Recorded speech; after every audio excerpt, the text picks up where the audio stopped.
Senator Saxby Chambliss is a Republican from Georgia and the vice chair of the Senate Select Committee on Intelligence. Good morning to you, Senator. Good morning, Gretch. Good to be with you. Thank you so much. So I know that you were on the Sunday chat shows, at least one of them, where you then said a couple of days ago that you believed that some sort of action was necessary. Have you changed your mind now?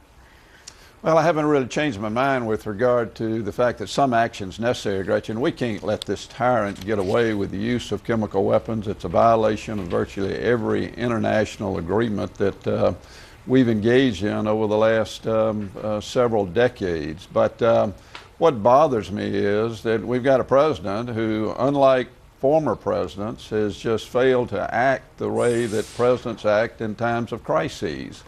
I supported early action by this president towards the regime of Bashar Assad.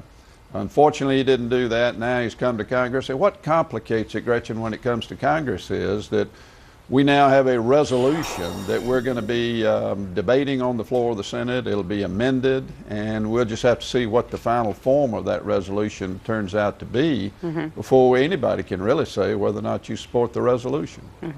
What did you think of the president's comments yesterday when he said that really he didn't draw the red line, when he said that off the cuff a year ago, that really it was the world that has drawn this sort of red line against countries who use chemical weapons? And did he throw Congress under the bus with that statement? Well, what it says to me is that the president gets lost when he doesn't have a teleprompter in front of him, which he obviously didn't last year. That's somewhat mystifying. I was asked that yesterday, and I said maybe the president needs to go back and look at what he said a year ago, but he was very clear. It was not Congress has drawn a red line. He said, I have a red line. So I don't know that he's necessarily thrown Congress under the bus, but he sure punted the ball to Congress as opposed to taking the type of leadership that we normally see out of the Commander-in-Chief. I think he knew exactly what he was saying yesterday. I mean, he probably had help in crafting the blame to sort of pass it around. But to me, it sort of puts pressure on Congress. In other words, we all drew this red line together. We're all in this together as Americans. So if you don't feel the same way I do, then you're going to be to blame. You didn't take it that way? Well, that may be what he intended, because this is not going to be an easy vote for him to be able to come out in a positive way on. It's you saw yesterday in the Foreign Relations Committee, everybody in there has had access to the classified information.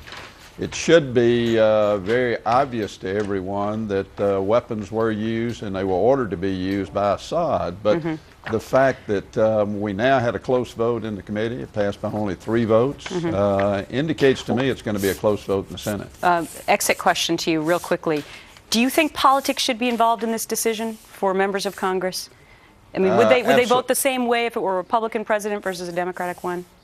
You know, I think if George Bush were president today, and I'm surprised they haven't blamed this somehow on Bush, but if Bush were president, you'd hear the Democrats screaming to the high heavens. Politics should not be involved. This is one of those issues, Gretchen, where you just have to stand up and say what's best for America. And I hope my colleagues are thinking that way. All right. Senator Saxby Chambliss, it'll be interesting to see what you decide. Thanks much for joining us early this morning. Sure. Good to be with you. Thank you.